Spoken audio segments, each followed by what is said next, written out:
नमस्कार।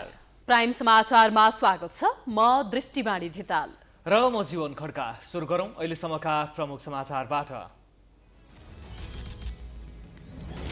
स्थानीय तहको निर्वाचनपछि दलहरूबीच वाकयुद्ध, गठबन्धनप्रति आक्रामक बनेको एमाले संघ र प्रदेशमा विरासत फर्काउने रणनीतिमा 5 दल तालमेल गर्ने प्रयासमा।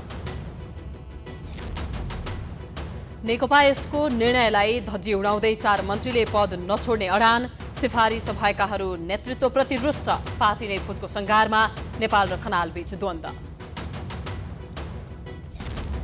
एमसीसी संसदबाट पारित भएपछि अमेरिकाबाट एकपछि अर्को उच्चस्तरीय भ्रमण, प्रधानमन्त्री देउबा पनि अमेरिका जाने गृह कार्यमा गठबन्धनकै नेताहरू भने सशङ्कित।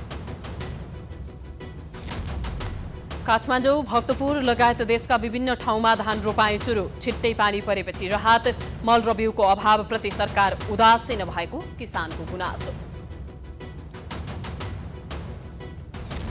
चीनले नेपालमा गरेको अघोषित नाकाबन्दीले व्यापारीहरू मर्कामा, सरकारले कूटनीतिक पहल नगरेको गुनासो, राजस्व सङ्कलन पनि प्रभावित।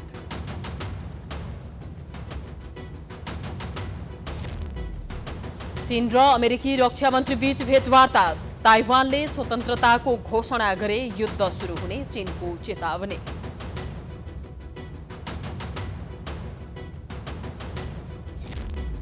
र विश्वकप लिग 2 क्रिकेट अन्तर्गत आज नेपाल र अमेरिका बीच खेल हुँदै एएफसी एसियन कप छनौटमा नेपाल र कुवेत प्रतिस्पर्धा गर्दै।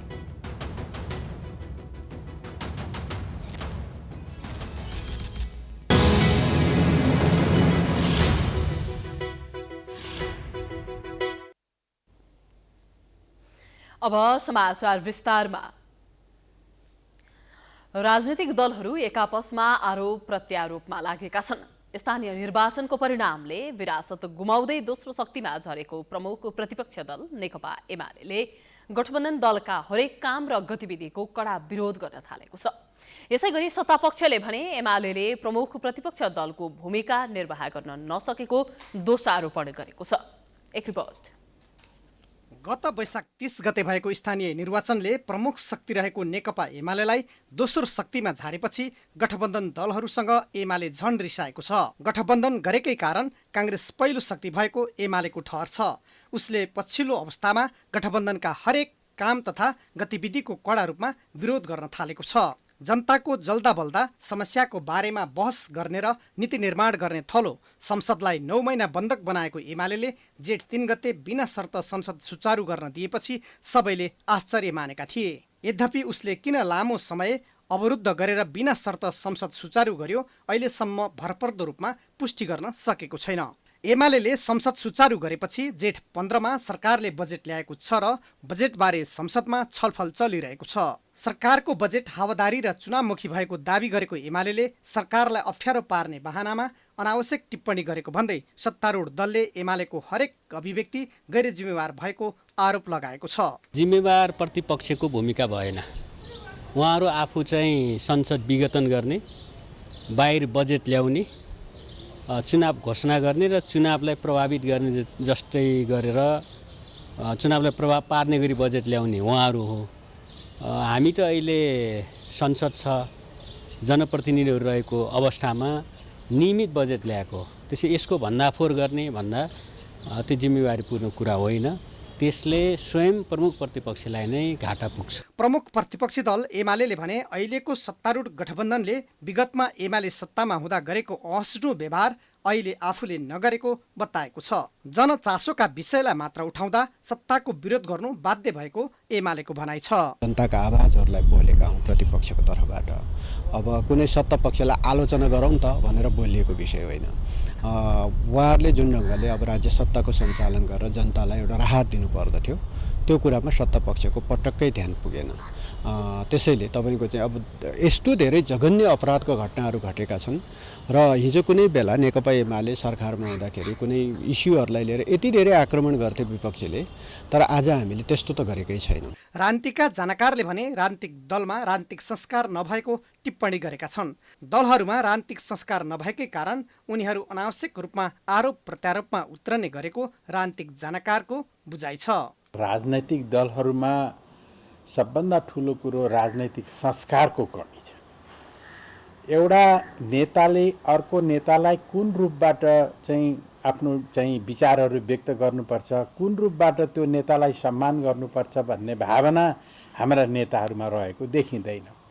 मानौ हाम्रा नेताहरू चाहिँ एकले अर्कालाई खण्डन गरेर, एकले अर्कालाई आलोचना गरेर, एकले अर्कोलाई चाहिँ गाली गरेर मात्रै देश सञ्चालन हुन्छ भन्ने दृष्टिकोणबाट चाहिँ प्रेरित भएको देखिन्छ। संसदीय व्यवस्थाले प्रतिपक्षको भूमिका रचनात्मक र सृजनात्मक हुनुपर्नेमा अपेक्षा राख्छ।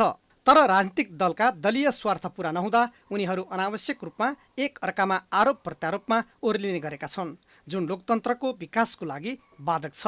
प्राइम टाइम एचडीका लागि क्यामेरामा राजेश ढकालका साथ हेमराज खड्का, काठमाडौँ। राज्यको बागडोर सम्हाल्नेहरू गम्भीर नहुँदा नेकपा एकीकृत समाजवादीले सिफारिस गरेका मन्त्रीहरूको अझै शपथ ग्रहण भएको छैन। मन्त्रीमा सिफारिस भएकाहरू शपथ ग्रहण कुरेर बसिरहेका छन् भने फिर्ता बोलाएका मन्त्रीहरू पद छोड्न तयार छैनन्।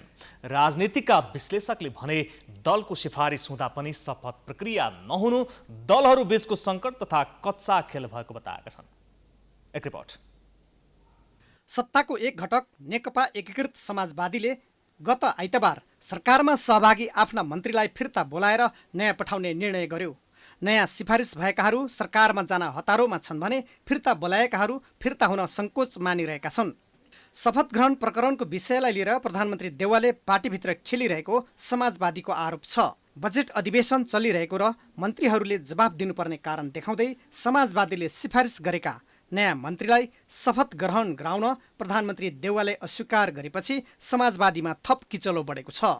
समाजवादीबाट सरकारमा प्रतिनिधित्व गर्ने स्वास्थ्य तथा जनसङ्ख्या मन्त्री विरोध खतिवडाले त कसैले मुख नमेट्याए हुन्छ भनेर सरकार छाड्न सङ्कोच मानेका छन्।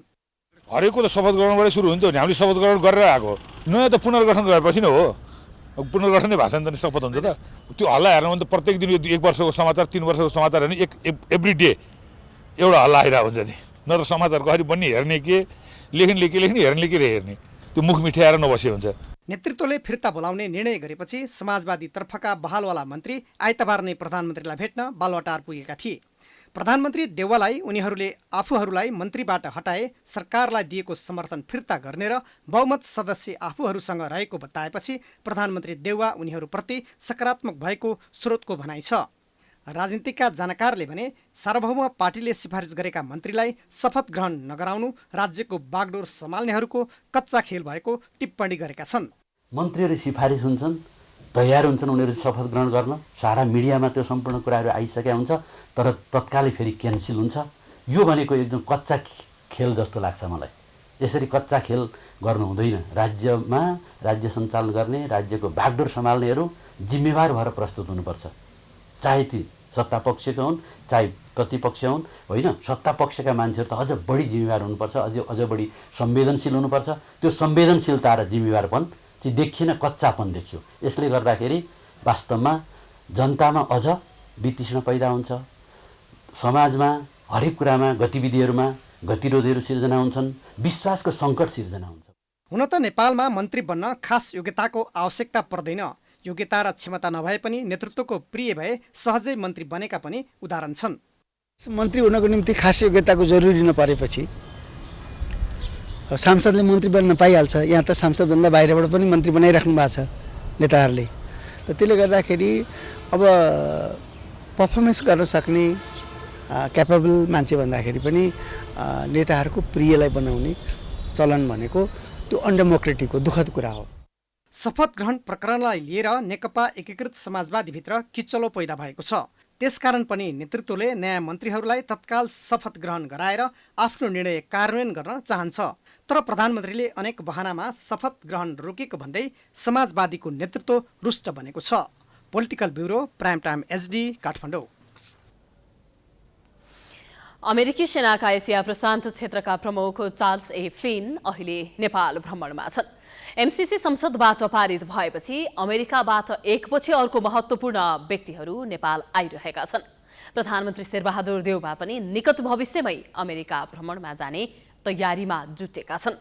कतिपयले दुई देशबीचको सम्बन्ध थप मजबुत हुने टिप्पणी गरेका छन् भने कतिपयले भ्रमणलाई शङ्काको दृष्टिले हेरेका छन्। एक रिपोर्ट। अमेरिकी सेनाका एसिया प्रशान्त क्षेत्रका प्रमुख चार्ल्स ए फ्लिनले शुक्रबार राष्ट्रपति विद्यादेवी भण्डारी र प्रधानमन्त्री शेरबहादुर देउवासँग वार्ता गरेका थिए। वार्तामा द्विपक्षीय हित र पारस्परिक सहयोगका बारेमा कुरा भएको थियो। फ्लिनले सैनिक मुख्यालय पुगेर प्रधान सेनापति प्रभुराम शर्मासँग वार्ता गरेका थिए। सो वार्तामा फ्लिनले नेपाली सेना र अमेरिकी सेनाबीच सहकार्य रहेको उल्लेख गर्दै यसलाई थप अघि बढाउने प्रतिबद्धता व्यक्त गरेका थिए। अमेरिका नेपालको भौतिक विकासमा सहयोग पुर्याउँदै आएको मित्र राष्ट्र हो।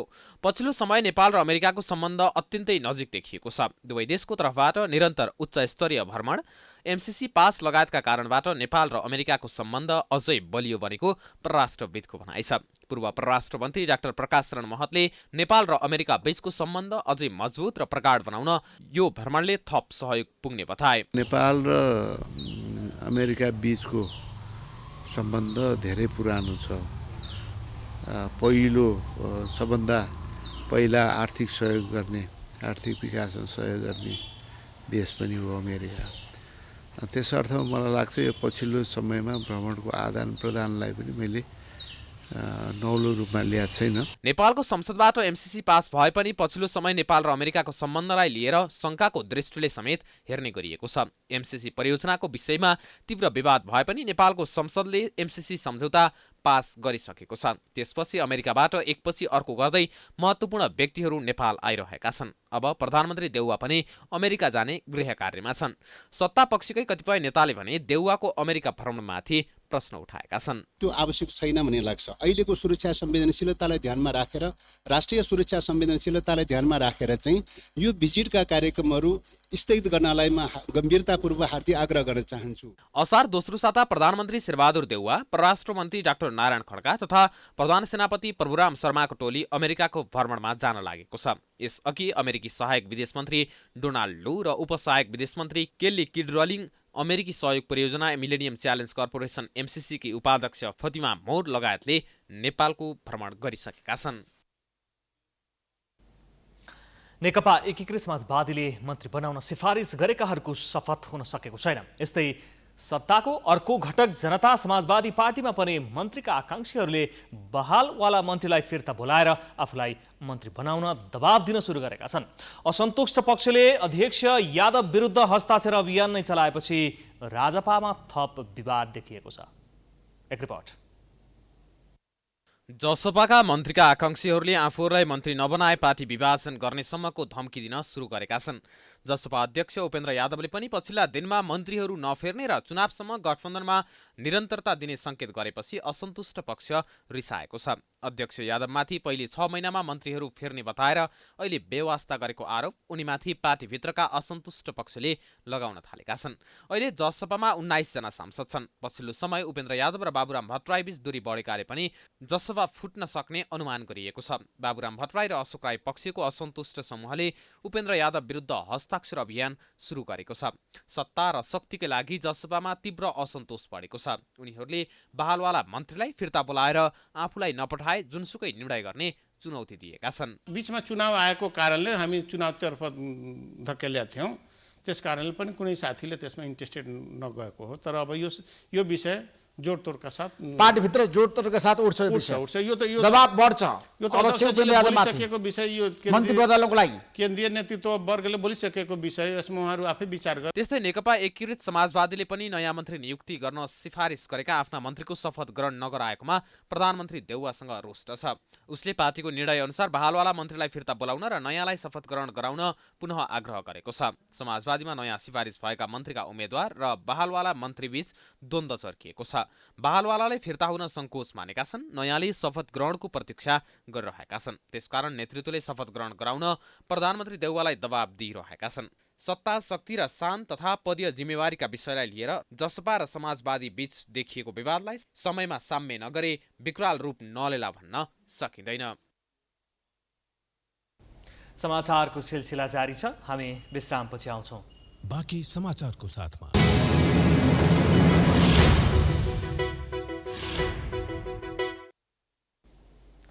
विश्रामपछि स्वागत छ। अब बाँकी समाचार।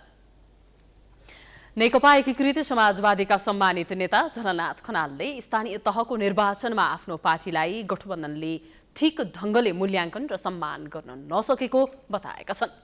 स्थानीय तह निर्वाचनमा काठमाडौँ महानगर वडा नम्बर 15 का समाजवादी उम्मेदवारलाई विजयी गराउन सहयोग गर्ने स्थानीयवासीलाई आभार व्यक्त गर्न शनिबार आयोजित कार्यक्रममा खनालले निर्वाचनमा गठबन्धनले ठिक ढङ्गले मूल्याङ्कन र सम्मान गर्न नसकेको र जसका कारण पार्टीलाई धेरै फाइदा नभएको बताएका हुन्। उनले एक्लै निर्वाचन लडेका स्थानमा पार्टीले राम्रो विजय हासिल गरेको दावी गरे। 15 वडामा पनि तालमेल गर्दा सबै पद गुमाउनु पर्ने भएकाले नै एक्लै चुनाव लड्ने निर्णय गरेको र सफलता प्राप्त भएको उनको भनाइ छ। नेपालले विद्रोहबाट गठन गरेको पार्टी 8 महिनाभित्रै राष्ट्रव्यापी बन्न सफल भएको भन्दै आगामी दिनमा जनतालाई भरोसा दिलाएर गठबन्धनलाई विस्तार र व्यापक बनाउँदै लैजानुपर्ने धारणा राखे। काठमाडौँको मेयरमा नयाँ मान्छे विजय भएकाले सबैले सहयोग गर्नुपर्ने उनले बताए। काम गर्छन् त्यो कुरा हेर्न बाँकी नै छ, किनभने उनका नीति के छन्, उनका कार्यक्रम के छन्, उनका लक्ष्य के छन्, यो सबै हामीलाई थाहा छैन। किनभने उनी पार्टीका मान्छे परेनन्, उनी व्यक्ति हुन्। फोहोर मैलाबाट यो सिङ्गो महानगरपालिकालाई मुक्त गर्न जरुरी छ। त्यो कुरामा उनी सफल हुन् र हामीले सहयोग गरेरै अगाडि बढ्नुपर्ने हुन्छ। कार्यक्रममा नेकपा एकीकृत समाजवादीका नेता जीवनराम श्रेष्ठले जनप्रतिनिधिले जनताको भावना अनुसार घोषणापत्रमा उल्लेख विषयलाई कार्यान्वयन गराउन ध्यान केन्द्रित गर्नुपर्ने धारणा राखे।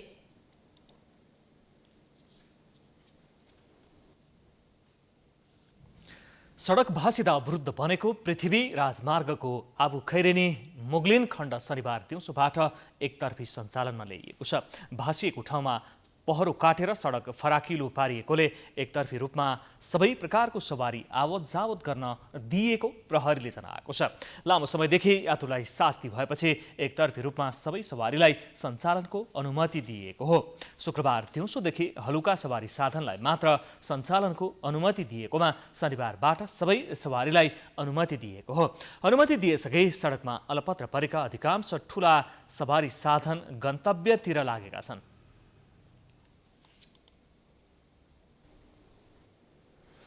काठमाडौँ, भक्तपुर लगायत देशका विभिन्न ठाउँमा धान रोपाई सुरु भएको छ।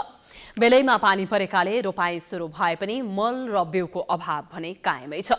हरेक वर्ष मल र बिउ समयमै उपलब्ध नहुँदा उत्पादन घट्ने र धानमा आत्मनिर्भर बन्न नसक्ने अवस्था छ। एक रिपोर्ट। मनसुन सक्रिय भएसँगै देशका विभिन्न स्थानमा रोपाई सुरु भएको छ। वर्षा पश्चात धानको ब्याड राखेका किसानहरू अहिले आफ्नो खेतमा रोपाईमा व्यस्त भएका छन्। देशका अधिकांश फाँटमा किसानहरूलाई बिहानदेखि नै धान रोपाईमा यति बेला भ्याइ नभ्याइ हुन्छ। विशेष गरी असार लागेपछि धान रोपाई सुरु भए पनि छिट्टै वर्षा भएकाले किसानहरू सक्रिय भएका हुन्। यस वर्ष अहिलेसम्मको अवस्था हेर्दा प्रशस्त पानी परेकाले रोपाई गर्न सहज भएको किसानहरू बताउँछन्। लगातार पानी परेर त्यही भएर हामीले धान रुन सुरु गर्यो। असार साउन अर्थात् वर्षायाम भनेको खेतीबाली लगाउने मध्य सिजन भएकाले यति बेला धान लगायत अन्न बाली लगाउने गरिन्छ। असारलाई मानव खाएर मुरी उब्जाउने सिजन पनि भनिन्छ। पानी परेकाले रोपाई सुरु भए पनि यस वर्ष पनि मल र बिउको अभाव भएको किसानको गुनासो छ। सरकारले धान रोपाईको समय नजिकेपछि पनि धानका बिउ र मल समयमा उपलब्ध नगराएको भन्दै किसानले असन्तुष्टि व्यक्त गरेका छन्। कहाँ समयमै धान रोप्नु यार, अस्ति बिउ राख्ने बेलामा बिउको समस्या, अहिले धान रोप्ने बेला भइसक्यो यार, मल छैन। यो सरकारको के पारा हो? पुरै निकम्मा छ हो सरकार त, छ कि छैन केही थाहा छैन। कृषि प्रधान मुलुक भए पनि नेपाल धानमा आत्मनिर्भर हुन सकेको छैन। नेपाल धानमा आत्मनिर्भर रहनको लागि धान सिजनभरि नियमित सिँचाइ उपलब्ध गराउनु पर्ने, धानको गुणस्तरीय बिउ प्रतिस्थापन गर्नुपर्ने, माटोमा प्राङ्गारिक पदार्थको व्यवस्थापन गर्नुपर्ने, मल बिउको उपलब्धता गराउनुपर्ने आवश्यकता छ। पर्याप्त सिँचाइको व्यवस्था नहुँदा आकाशे पानीका भरमा देशमा 14,91,000 हेक्टर क्षेत्रफलमा धान खेती गरिँदै आएको छ। विगत 10 वर्षको तथ्याङ्क हेर्ने हो भने सबैभन्दा बढी 2075-76 मा 56 लाख मेट्रिक टन धान उत्पादन भएको थियो। तर जति धान उत्पादन भए पनि भारत लगायत अन्य मुलुकबाट वर्षेनी अरबौं रुपियाँको चामल आयात गर्नुपर्छ। क्यामेरामा दिनेश कार्कीका साथमा सुष्मन विश्वकर्मा, भक्तपुर।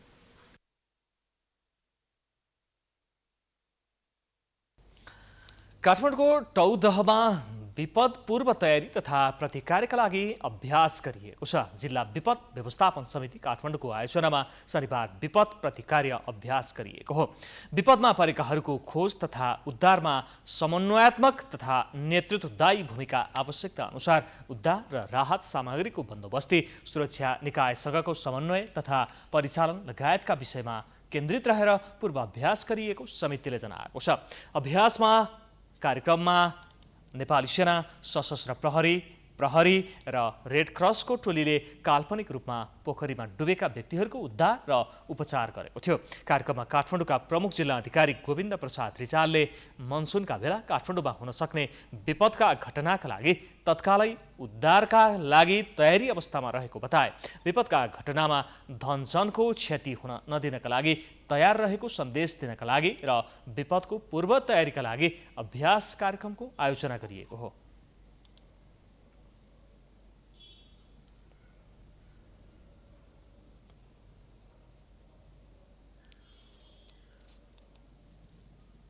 विपदको समयमा हामी जति पनि सरकारवालाहरू छौँ, हामी समन्वयात्मक किसिमले परिचालन हुन्छौँ र यस्ता घटनाहरूबाट हुन सक्ने जुन धनजनको क्षतिको कुराहरू छ त्यसलाई हुन नदिनको लागि न्यूनीकरण गर्ने सन्दर्भमा हाम्रो समन्वयात्मक किसिमको पहल रहन्छ भन्ने खालको एउटा सकारात्मक सन्देश पनि दिएको छ र सबै सुरक्षा निकायहरू यसको लागि तयार छौँ। समन्वयात्मक किसिमले परिचालन हुने गरेर हामी चाहिँ आफ्नो कार्ययोजनाहरू बनाएर अघि बढिरहेका छौँ। ललितपुर र भक्तपुरका साथै देशका अन्य जिल्लाहरूमा समेत विपद पूर्व तयारी तथा प्रतिकारका लागि अभ्यास गरिएको छ। बारा जिल्लाका विभिन्न खोलाहरूमा मापदण्ड विपरीत ढुङ्गा बालुवा निकाल्ने गरिएको पाइएको छ। जनप्रतिनिधि र स्थानीयले उजुरी गरेपछि जिल्ला प्रशासन कार्यालयले अनुगमन सुरु गरेको छ। नियमनकारी निकायहरूले अब उत्खनन कार्य नियन्त्रण गर्ने प्रतिबद्धता जनाएका छन्। एक रिपोर्ट। बाराको बालगंगा खोला, दुधौरा खोला र पसा खोलामा ठेकदारले मापदण्ड विपरीत खोला दहन गरेको भन्दै स्थानीयको उजुरी र गुनासो बढेपछि जिल्ला प्रशासन कार्यालयले अनुगमन गरेको छ। जिल्लाको जितपुर सिमरा उपमहानगरपालिका वडा नम्बर 16 मा रहेका बालगंगा खोलामा ठेकदारले नियम विपरीत खोला उत्खनन गरेपछि जिल्ला प्रशासन कार्यालयमा जितपुर सिमरा उपमहानगरपालिका वडा नम्बर 16 का अध्यक्ष हरिदेव खरेल र स्थानीयले उजुरी गरेका थिए। त्यसपछि जिल्ला प्रशासन कार्यालयको टोलीले बालगंगा खोला र सञ्चालित क्रसरहरूमा अनुगमन गरेको हो। खोलामा 3 फिट भन्दा बढी उत्खनन गर्न नपाइनेमा ठेकदारहरूले बालगंगा खोलामा 20 फिट भन्दा बढी गहिरो हुने गरी उत्खनन भएको छ। अध्यक्ष खरेलका अनुसार खोलाको दुवै छेउमा रहेका रुखहरू जमिन भासिएर नदीमा खस्न थालेका छन्। आउँदो साउन भाद्रको वर्षामा वन जङ्गलको ठूलो क्षति हुने अवस्था छ। रुखहरू चाहिँ नि ढलेका छन्। अब बाढी आउने बित्तिकै त हजारौँ रुख ढल्ने अवस्थामा छ। यो तपाईँको यस्तो चाहिँ स्थितिमा जुन खोला अगाडि बढेको छ र यो यस्तो लापरवाहीलाई चाहिँ सम्बन्धित निकायले आँखा चिम्लेर बसेको छ। यसले गर्दा भोलिको दिन अत्यन्तै कष्टकर रूपमा चाहिँ अगाडि बढ्छ भन्ने मेरो विश्लेषण छ र दोषीलाई चाहिँ नि कारबाही हुनुपर्छ भन्ने मेरो माग हो। बालगंगा खोलामा ठेकदारले नियम विपरीत उत्खनन गरेको पाइएको प्रमुख जिल्ला अधिकारी कृष्णबहादुर कटुवालले बताएका छन्। अनुगमनपछि जानकारी दिँदै उनले खोलामा 3 फिट भन्दा बढी उत्खनन गर्न नपाइनेमा उक्त मापदण्ड उल्लङ्घन गरेको पाइएको जानकारी दिए। प्रमुख जिल्ला अधिकारी कटुवालले मापदण्ड विपरीत ढुङ्गा बालुवा निकाल्नलाई कारबाही गर्ने प्रतिबद्धता व्यक्त गरेका छन्। चेक जाँच गरेर यदि त्यो प्राविधिक रूपमा चाहिँ गलत रहेछ भनेदेखि कारबाही गर्न प्रोसेस गर्ने भनेर हामीले अनुगमन समितिबाट सिफारिस गर्छौँ र नगरपालिकाले नै गर्ने यो काम चाहिँ र हामी नगर कार्यपालिकामा चाहिँ यो रिपोर्ट दिन्छौँ र ठेकेदार कम्पनीहरूलाई पनि हामीले चाहिँ यो जथाभावी तपाईँले मापदण्डभन्दा विपरीत काम गर्नुभयो भने त कारबाही हुन्छ भनेर भनिसकेका छौँ र उहाँहरूलाई सतर्क पनि गराएका छौँ।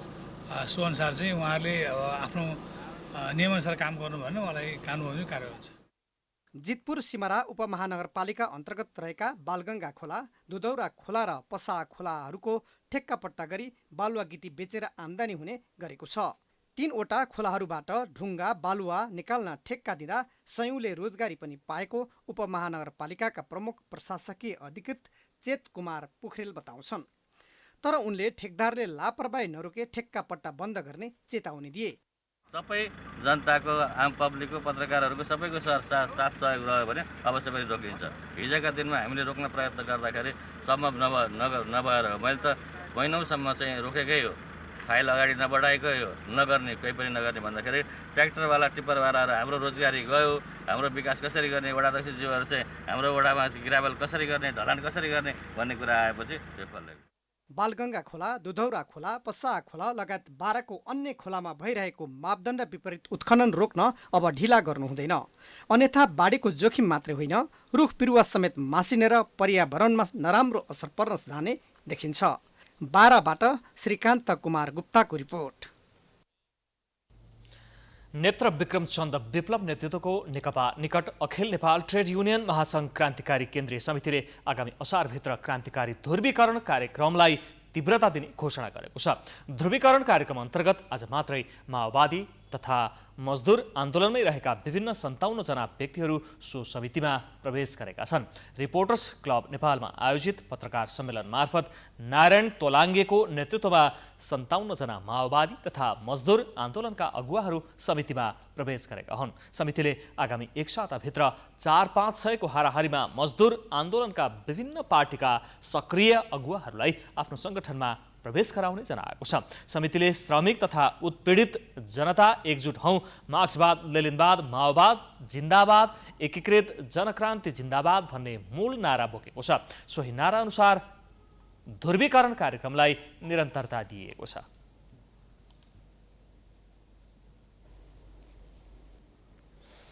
यौनिक तथा लैङ्गिक अल्पसंख्यकहरूले काठमाडौँ नेपाल गौरव यात्रा गरेका छन्। शनिबार काठमाडौँको माइती घरबाट बानेश्वरसम्म नेपाल सीमान्तकृत यौन अभिमुखीकरण, लैङ्गिक पहिचान तथा यौन विशेषताका व्यक्तिहरूको गौरव यात्रा गरिएको हो। यात्रामा सहभागीहरूले आफ्नो पहिचान गलत होइन भन्दै विभिन्न भाषामा लेखिएको प्लेकार्ड प्रदर्शन गरेका थिए। अङ्ग्रेजी पात्रो अनुसार जुन महिनालाई प्राइड मन्थ भन्ने गरिन्छ, अर्थात् गौरवको महिना मान्ने गरिन्छ। यो महिनामा लैङ्गिक तथा यौनिक अल्पसंख्यकहरूले विभिन्न कार्यक्रमको आयोजना गर्ने गर्दछन्। यसै महिना विश्वका विभिन्न देशहरूमा पनि गौरव यात्रा अर्थात् प्राइड परेड आयोजना गर्ने गरिएको छ। गोदावरी स्थानीय स्काउटको आयोजनामा 3 दिने पहिलो गोदावरी नगर स्काउट क्याम्प सुरु भएको छ। शनिबारबाट सुरु भएको क्याम्पमा नगरपालिकाभित्र रहेका सामुदायिक विद्यालयका 200 भन्दा बढी विद्यार्थीहरू सहभागी भएका छन्। बडीखेल स्थित श्री पथ प्रदर्शक माध्यमिक विद्यालयमा सञ्चालन भइरहेको क्याम्पमा रोभर रेन्जर सँगसँगै स्काउट मास्टरहरूको समेत सहभागिता रहेको छ। स्थानीय तहमा स्काउटको अधिकार प्रत्यायोजन भइसके पहिलो पटक स्थानीय स्काउट कार्यालयले क्याम्प सञ्चालन गरेको नगरका संयोजक दीपक हरियालले जानकारी दिए। विद्यार्थीहरूले विद्यालयमा अध्ययन गरेका विषयवस्तुलाई व्यवहारमा कार्यान्वयन गर्न सिकाउनुका साथै क्याम्पमा सहभागी भएका स्काउटहरूलाई घर परिवार, समाज र राष्ट्रप्रतिको जिम्मेवारी बोध गराउन सिकाइनेछ। जीवनमा आइपर्ने हरेक समस्या समाधान, विभिन्न साहसिक गतिविधिहरू क्याम्प अवधिभर सञ्चालन हुनेछन्। क्याम्प सञ्चालकका लागि स्काउटर नरेश महर्जनले क्याम्प चिफका रूपमा कुशल व्यवस्थापन गरिरहेका छन्। चीनले नेपालसँगको नाकामा घोषित अघोषित नाकाबन्दी गरेको धेरै भइसक्यो, जसका कारण चीनबाट हुने व्यापार ठप्प जस्तै भएको छ। व्यवसायीहरू मर्कामा परेका छन्, तर सरकारले नाका खोल्नका लागि कुनै चासो दिएको छैन। एक रिपोर्ट। 76 सालको अन्तिममा कोरोना भाइरस महामारी सुरु भएपछि प्रभावित भएको नेपाल चीन व्यापार अझै लयमा फर्कन सकेको छैन। कोरोना संक्रमणको अवस्थामा सामान्य बनिसक्दा पनि चीनले नाका खुलाएको छैन। लामो समयदेखि व्यापारीले आयात गरेका सामान चीनतर्फ रोकिएका छन्। यस विषयमा व्यवसायीहरूले बारम्बार सरकारको ध्यानाकर्षण गराउँदै आएका छन्। शनिबार पनि चीनसँगको नाका बन्द रहेको बारे सरकारवालाहरूले असन्तुष्टि व्यक्त गरेका छन्। नेपाल हिमाल सीमा पार वाणिज्य संघको 22औं वार्षिक साधारण सभामा संघका अध्यक्ष अशोक कुमार श्रेष्ठले चीनसँगको नाका खुलाउन पटक पटक सम्बन्धित निकायको ध्यानाकर्षण गराउँदा पनि सुनवाई नभएको बताए। उत्तरी नाकाको समस्याको समाधानको लागि पहल गरिदिनु हुन समय समयमा ध्यान आकर्षण गराउँदै सुझाव पत्र बुझाउँदै आग्रह समेत गरेका थियौं। नेपाल उद्योग वाणिज्य महासंघका उपाध्यक्ष अञ्जन श्रेष्ठले सरकारले चीनसँग पहल गरेर तत्काल तातोपानी र रसुवा नाका सुचारू गर्नुपर्ने बताए। उनले रसुवा तथा तातोपानी नाका बन्द हुँदा व्यवसायीहरूले भारतको कोलकाता हुँदै सामान आयात गर्नुपर्ने अवस्था रहेको गुनासो गरे। समस्या अहिलेसम्म पनि समाधान हुन सकेका छैन, जसले गर्दाखेरि आजका दिनमा चाहिँ नि जुन चीनसँग व्यापार गरिरहेका तपाईहरूले यता कलकत्ता नाकाबाट सामान ल्याउनु पर्ने परिस्थिति छ। यस्तै नेपाली कांग्रेसका नेता मोहन बस्नेतले 2072 सालको भूकम्पपछि बनेका कुनै पनि सरकारले नाकाको बारेमा उचित पहल गर्न नसकेको आरोप लगाए। चीन सरकारलाई जुन तरिकाले नेपाल सरकारले कूटनैतिक तरिकाबाट कन्भिन्स गरेर यो नाकालाई व्यवस्थित गर्नुपर्ने हो, यो विषयमा कुनै पनि सरकार पूर्ण रूपमा सफल भएको छैन। त्यो कांग्रेसको सरकार होस्, चाहे एमालेको सरकार होस्, चाहे नेकपाको सरकार होस्, चाहे माओवादीको नेतृत्वको होस्, यो कुरा हुन सकिरहेको अवस्था छैन। हाल चीनसँगको नाकामा देखिएको असहजतालाई कतिपयले एक किसिमको नाकाबन्दीका रूपमा समेत अर्थ्याइरहेका छन्। कोरोना भाइरस महामारी सुरु हुनु अघि चीनसँगको नाका निकै उपयोगी भइरहेको थियो। अहिले सामान आयात निर्यात रोकिँदा राजस्व संकलन पनि प्रभावित भएको छ। समाचारको सिलसिला जारी छ, हामी विश्रामपछि आउँछौं। बाँकी समाचारको साथमा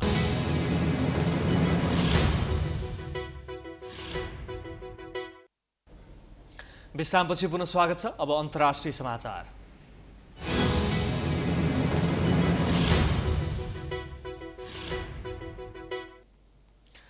चीनले ताइवानमाथि युद्ध घोषणा गर्न सक्ने चेतावनी दिएको छ। ताइवानले स्वतन्त्रताको घोषणा गरेमा बेजिङले ताइवानमाथि युद्ध सुरु गर्ने चीनले बताएको हो। चीनिया रक्षा मन्त्रीले अमेरिकी समकक्षीसँग पहिलो पटक भएको प्रत्यक्ष वार्तामा चेतावनी दिँदै बेजिङले ताइवान विरुद्ध युद्ध घोषणा गर्न सक्ने बताएका हुन्। चीनिया रक्षा मन्त्रालयका अनुसार चीनको बेजिङले ताइवान स्वतन्त्रताको बहानामा हुने चीन विरोधी षड्यन्त्रलाई नष्ट गर्ने र मातृभूमिको एकीकरणलाई दृढतापूर्वक समर्थन गर्ने प्रतिज्ञा गरेको जनाएको हो। ताइवान चीनिया भूमि भएको जोड दिँदै चीन विरुद्ध ताइवानको प्रयोग कहिल्यै विजयी नहुन सक्ने चीनिया रक्षा मन्त्रालयले बताएको हो।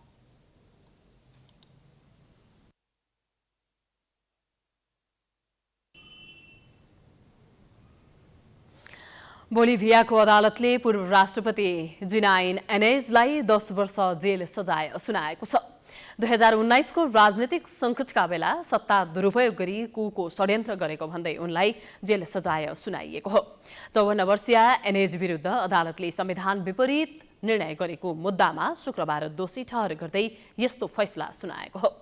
तर एनेजलाई 2021 को मार्चमा नै पक्राउ गरिएको थियो। यसै बीचमा एनेजमाथि अनुसन्धान गरिएको थियो। 2019 मा तत्कालीन राष्ट्रपति एभो मोरालेसले गराएको राष्ट्रपति निर्वाचनमा धाँधली भएको भन्दै त्यसको परिणाम अस्वीकार गर्दै दक्षिणपन्थी राजनीतिक खेमाको प्रतिनिधित्व गर्ने एनेजको नेतृत्वमा विशाल प्रदर्शन भएको थियो।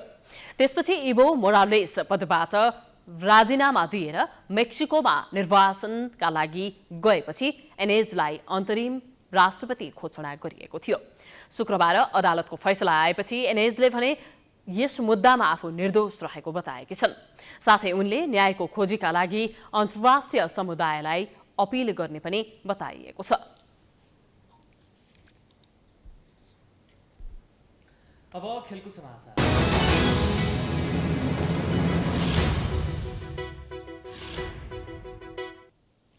आईसीसी पुरुष क्रिकेट विश्वकप लिग 2 अन्तर्गतको सिरिजका लागि अमेरिकामा रहेको नेपाली राष्ट्रिय क्रिकेट टोलीले आज दोस्रो खेल खेल्दैछ।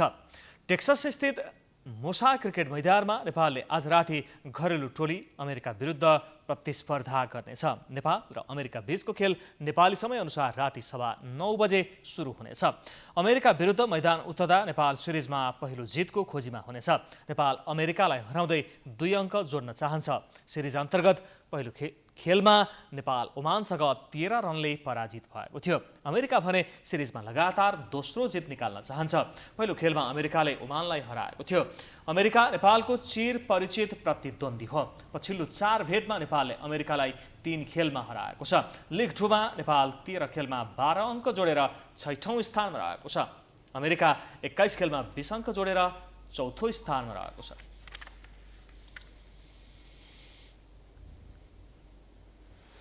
एएफसी एशियन कप छनौटको तेस्रो चरण अन्तर्गत नेपालले आज आयोजक टोली कुवेत विरुद्ध प्रतिस्पर्धा गर्दैछ। कुवेतको जाबिर अल अहमद स्टेडियममा नेपालले दोस्रो खेलको रूपमा घरेलु टोलीको सामना गर्नेछ। नेपाल र कुवेत बीचको खेल नेपाली समयअनुसार राति 10 बजे सुरु हुनेछ। बलियो टिम कुवेत विरुद्ध नेपाल उत्कृष्ट प्रदर्शन गर्ने योजना सहित मैदानमा उत्रनेछ। नेपाल पहिलो जितको खोजीमा समेत रहनेछ। बुधबार भएको पहिलो खेलमा नेपाल जोर्डनसँग 2-0 ले पराजित भएको थियो। आयोजक कुवेत पनि पहिलो जित निकाल्ने योजनामा रहेको छ। पहिलो खेलमा कुवेतलाई इन्डोनेसियाले हराएको थियो। छनौटको समूह एमा रहेको नेपाल अङ्कविहीन रहँदै पुछारमा रहेको छ। कुवेत पनि अङ्कविहीन रहँदै तेस्रो स्थानमा रहेको छ। जोर्डन शीर्ष र इन्डोनेसिया दोस्रो स्थानमा रहेका छन्। छनौट अन्तर्गत नेपालले अन्तिम खेल 31 जेठमा इन्डोनेसियासँग खेल्नेछ। समूहको शीर्ष टोलीले एसियन कपमा स्थान बनाउनेछन्। यस्तै उत्कृष्ट हुने दोस्रो टोलीले समेत एसियन कप खेल्नेछन्।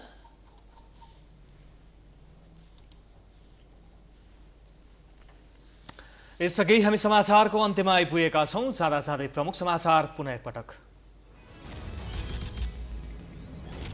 स्थानीय तहको निर्वाचनपछि दलहरूबीच वाकयुद्ध, गठबन्धनप्रति आक्रामक बनेको एमाले संघ र प्रदेशमा विरासत फर्काउने रणनीतिमा 5 दल तालमेल गर्ने प्रयासमा। नेकपा यसको निर्णयलाई धज्जी उडाउँदै 4 मन्त्रीले पद नछोड्ने अडान। सिफारिस भएकाहरू नेतृत्वप्रति रुष्ट, पार्टी नै फुटको संघारमा नेपाल र खनाल बीच द्वन्द्व। एमसीसी संसदबाट पारित भएपछि अमेरिकाबाट एकपछि अर्को उच्चस्तरीय भ्रमण। प्रधानमन्त्री देउबा पनि अमेरिका जाने गृह कार्यमा गठबन्धनकै नेताहरू भने सशंकित।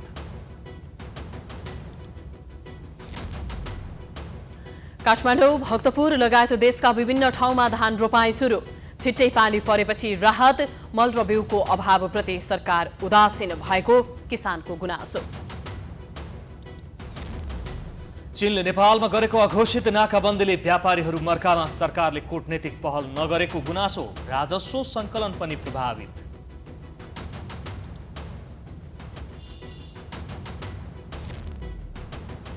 चीन र अमेरिकी रक्षा मन्त्री बीच भेटवार्ता। ताइवानले स्वतन्त्रताको घोषणा गरे, युद्ध सुरु हुने चीनको चेतावनी।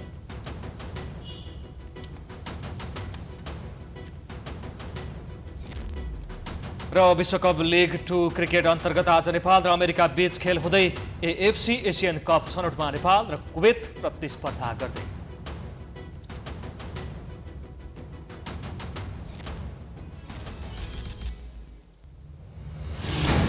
प्राइम समाचार अहिलेलाई सकियो। यसपछिको प्रस्तुति हमलाको हमला हेर्दै गर्नुहोला प्राइम टाइम्स एसडी। नमस्कार।